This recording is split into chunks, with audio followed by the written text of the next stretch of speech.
जय हिंद दोस्तों, हम लोग पहुंच चुके हैं 3.14 3.14 टॉपिक में। और आज का टॉपिक है consumer protection e commerce rules 2020। तो हम लोग इस वीडियो में देखेंगे ई कॉमर्स रूल्स का ज़रूरत क्या था और इसके क्या क्या प्रोविजंस है इस रूल्स में और इम्प्लीकेशंस क्या होगा और इश्यूज क्या है इस रूल्स में और वे फॉरवर्ड। और यहाँ पर एक ONDC का प्रोजेक्ट भी है, इसके बारे में भी हम लोग देखेंगे। So let's start this video. देखिए, हम लोग देखेंगे नीड क्या था, इस रूल्स का नीड क्या था। तो सबसे पहला पॉइंट ये है कि better regulation of e commerce industry, क्योंकि हम लोग जानते हैं ई कॉमर्स इंडस्ट्री जो है $200 बिलियन का हो जाएगा 2026 तक। तो इतना बड़ा इंडस्ट्री को रेगुलेट करने के लिए तो नया रूल्स लाना चाहिए ना भाई। उसके बाद देखिए protecting first generation internet users, क्योंकि हम लोग जानते हैं नए नए डिजिटल यूजर्स इंटरनेट यूजर्स आ रहे हैं इंडिया में, क्योंकि कोविड-19 के कारण बहुत सारे नए लोग आए हैं, इंटरनेट से जुड़े हैं। तो उनको भी प्रोटेक्ट करने के लिए, चीज़ों को आसान बनाने के लिए और इंटरनेट फ्रॉड से नए लोग किस तरीके से बच सकते हैं उसके लिए भी ये रूल्स लाया गया है। उसके बाद कंज्यूमर प्रोटेक्शन, जो ऑलरेडी पहले से लोग हैं उनके लिए भी लाया गया, क्योंकि उनके डेटा को प्रोटेक्ट करने के लिए, उनके पर्सनल डेटा को प्रोटेक्ट करने के लिए, सीक्रेसी ऑफ कंज्यूमर को मेंटेन करने के लिए। और जो नया form of unethical business practices, unfair trade and practices शुरू हो गया है, क्योंकि जिस तरीके से हम लोग देखे थे जामताड़ा वाला मूवी में जो वेब सीरीज आया था, उसमें किस तरीके से फोन करके लोग उसको बेवकूफ़ बना रहे थे, उनका क्रेडिट कार्ड को यूज़ करके चीज़ें खरीद रहे थे, फिर चीज़ों को खरीद के लेके आते थे, फिर उसको मार्केट में बेचते थे, पैसे कमाते थे। तो इस तरीके से नए नए तरीके का फ्रॉड स्टार्ट हो गया, तो इसको कंट्रोल करने के लिए लाया गया। उसके बाद ग्रीवेंस रिड्रेसल, ठीक है। जैसे कि हम लोग जानते हैं कि कभी कभी होता है कि हम लोग सामान ऑर्डर करते हैं कोई नॉर्मल वेबसाइट से, जैसे अगर अमेजन फ्लिपकार्ट नहीं है, कोई नॉर्मल वेबसाइट में कम दाम में वो चीज़ मिल रहा है, तो हम लोग कभी कभी ऑर्डर कर देते हैं और वहाँ पर फेक गुड्स रहता है या फिर वेबसाइट ही फेक रहता है, पैसा ले लेता है और डिलीवर नहीं करता है। तो इस तरीके की चीज़ों को भी हम लोग को एड्रेस करने के लिए ये रूल्स लाया गया है। उसके बाद लेवल प्लेइंग फील्ड, क्योंकि हम लोग जानते हैं अमेजन और फ्लिपकार्ट बहुत बड़ा गैंट हो चुका है, बहुत बड़ा जायंट कंपनीज है। तो उनके सामने जो नॉर्मल जो स्टार्टअप्स आते हैं वो कम्पीट नहीं कर पाते अपने प्रोडक्ट्स को लेकर के। तो उसको भी एक लेवल प्लेइंग फील्ड लाने के लिए भी ये रूल्स काम करेगा। ओके, हम लोग देखते हैं इस रूल के अंदर प्रपोजल्स क्या है। ये रूल जो है ई कॉमर्स एंटिटी जो होती है उसके अंदर में सारे एंटिटी को लेकर आ गया। जिस तरीके से मान लीजिए कि आप यूट्यूब में कुछ आप ज्वाइन कराने के लिए पैसे ले रहे हैं, ठीक है, तो वो भी इसके अंदर में आ जाएगा। या आप कुछ और कर रहे हैं, पैसे ले रहे हैं, मतलब सामान सर्विसेज दे रहे हैं, आप ई कॉमर्स ज्वाइन नहीं है, मतलब फीस जो आपका अमेजन है, फ्लिपकार्ट है, इस तरीके से नहीं है, हल्का सा अलग है, लेकिन आप पैसे लेके कुछ काम कर रहे हैं ऑनलाइन, तो वो भी इसके अंदर में आ जाएगा। मतलब definition of e commerce policy, E commerce entity का एक्सपैंड किया गया है। ओके, इतना कुछ यहाँ पर खास दिया हुआ नहीं है, बस यहाँ पर लिखा हुआ कि डेफिनेशन को एक्सपैंड किया गया। ओके, तो second point is registration of E commerce entity. जो भी आप कंपनी खोले हैं, छोटा या बड़ा कंपनी, उसको DPIIT, department for promotion of industry and internal trade, तो इसके पास आपको रजिस्टर करना पड़ेगा, ताकि मतलब रजिस्टर करना पड़ेगा। ये रूल्स लाया गया, अगर आप रजिस्टर करोगे तो जाहिर सी बात है ट्रांसपेरेंसी वगैरह आएगा, आपको रेगुलेट कर पाएगी गवर्नमेंट, ठीक है। Duties of E commerce entity, E commerce entity का ये ड्यूटी दिया गया है कि आप जो भी वहाँ पर जो भी सप्लायर है, आप वहाँ पर आइटम के बगल में अगर वो बाहर से आएगा तो आपको डिटेल्स देना पड़ेगा इंपोर्टर्स का, ठीक है, और कौन सी कंट्री से आया वो भी देना पड़ेगा, ताकि भारत के जो कंज्यूमर है वो अगर खरीदे तो उनको पता रहे कि हम बाहर से माल मंगवा रहे हैं। इंपोर्टेड और डोमेस्टिक प्रोडक्ट में उनको डेफिनेशन पता होना चाहिए कि हाँ भाई ये प्रोडक्ट बाहर से आ रहा है, ठीक है, और इन्फॉर्म्ड डिसीजन ले सके, उनको पता रहे सब कुछ, ठीक है। और ये बेसिकली मेक इन इंडिया को ये प्रमोट करने के लिए है कि अगर लोगों को पता रहे कि हाँ भाई ये प्रोडक्ट जो है बाहर से आ रहा है, ये प्रोडक्ट सेम दाम में, हल्का फुल्का ऊपर नीचे होगा, सेम चीज़ है, तो ये इंडिया में बनाया तो हम ये चीज़ लेंगे, ठीक है। बेसिकली मेक इन इंडिया को प्रमोट करने के लिए ये पॉइंट है। ग्रीवेंस रिड्रेसल, जैसे कि हम लोग जानते हैं कि अभी जो IT रूल्स आया था उसमें भी ये तीनों चीज़ थी। चीफ कंप्लायंस ऑफिसर लगाना पड़ेगा, नोडल कॉन्टैक्ट पर्सन होना चाहिए आपका, और रिटर्न्स ग्रीवेंस ऑफिसर होना चाहिए, ठीक है। ये IT रूल्स वाला सिमिलर चीज़ है, ठीक है। मिस सेलिंग क्या होता है? मिस सेलिंग ऐसा चीज होता है, selling of goods and services by deliberate miss representation of information, इसको बोलते हैं मिस सेलिंग, ठीक है। आप जैसे मान लीजिए कि शूज बेच रहे हैं, ठीक है, या फिर शूज, या फिर मान लीजिए कि कुछ अच्छा बेच रहे हैं, मान लीजिए कि चश्मा बेच रहे हैं, ठीक है, चश्मा बेच रहे हैं, आप चश्मा का बहुत अच्छा फोटो डालें, लेकिन जब चश्मा हम ऑर्डर करते हैं तो एकदम पतला सा टूटा फूटा चश्मा आता है, मतलब पतला उसका धारी होता है, एकदम कमज़ोर ऐसा होता है। या फिर मान लीजिए हम बहुत बड़ा बॉल देखें, वहाँ पर फुटबॉल जैसा बॉल देखें, और जब ऑर्डर करते हैं तो टेनिस बॉल जैसा बॉल आता है, तो इसको बोलते हैं मिस रिप्रेजेंटेशन और deliberate miss representation of information. तो इन चीज़ों को खत्म करने के लिए लाया गया, ठीक है।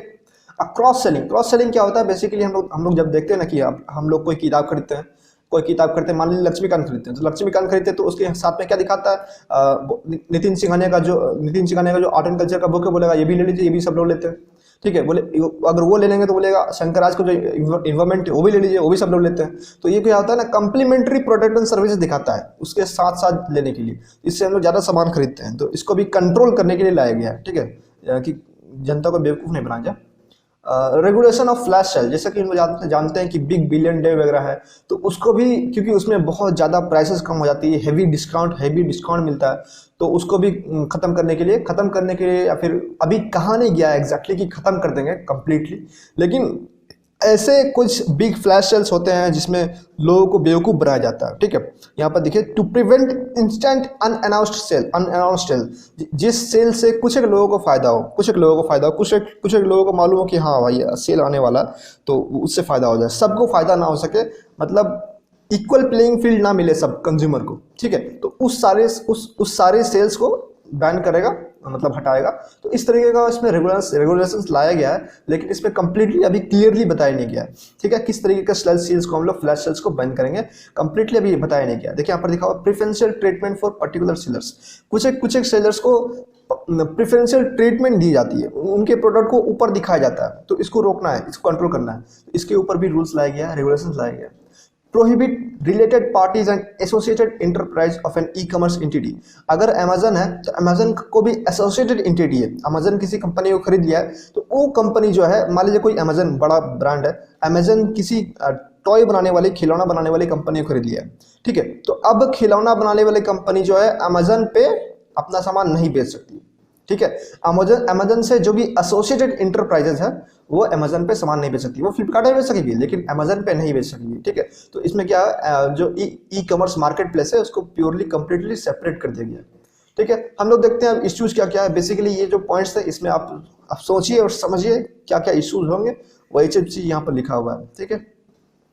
Issues increase burden on firms, क्योंकि हम लोग जानते हैं ई कॉमर्स के ऊपर इतना सारा बर्डन दीजिएगा तो भाई बर्डन तो होगा, एक इश्यू है ये, ठीक है।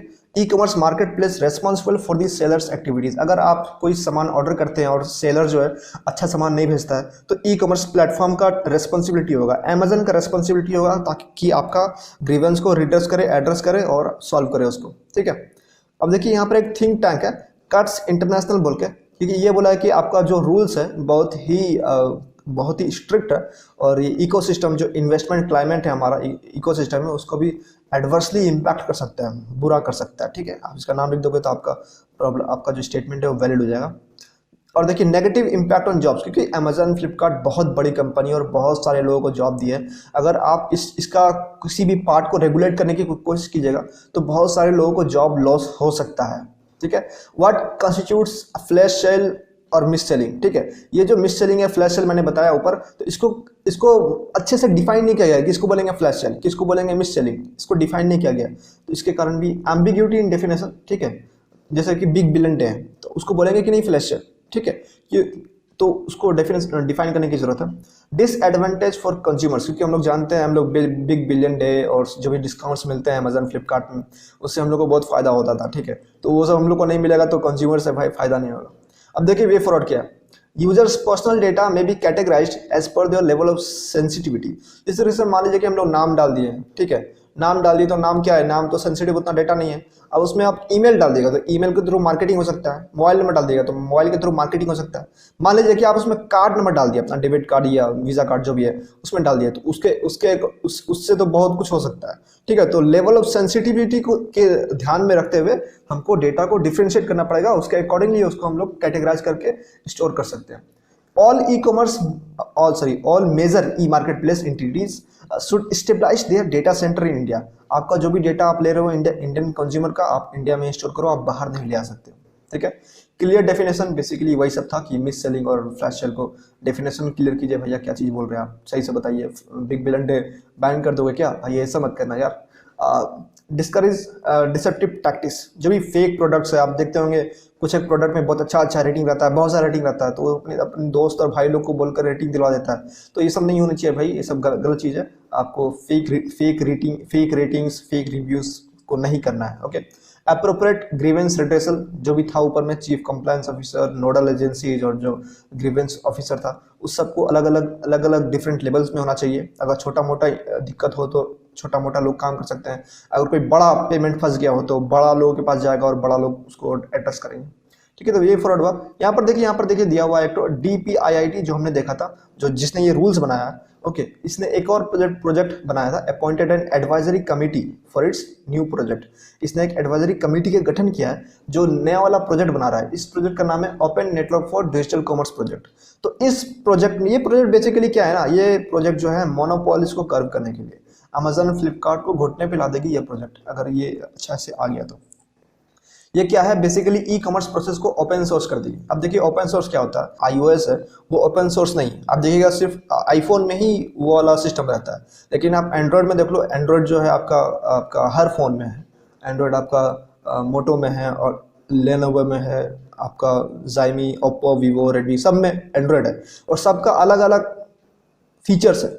ठीक है, तो एंड्रॉयड जो है ना ओपन सोर्स है। एंड्रॉयड का जो कोड होता है ना, कोडिंग जो करते हैं, तो एंड्रॉयड का जो कोड होता है वो ओपन सोर्स है। उसमें अपने आप मनचाहा से आप एडिट कर सकते हो, उसमें ऐड कर सकते हो, सबट्रैक्ट कर सकते हो, जो भी फीचर्स ऐड करना आप ऐड कर सकते हो।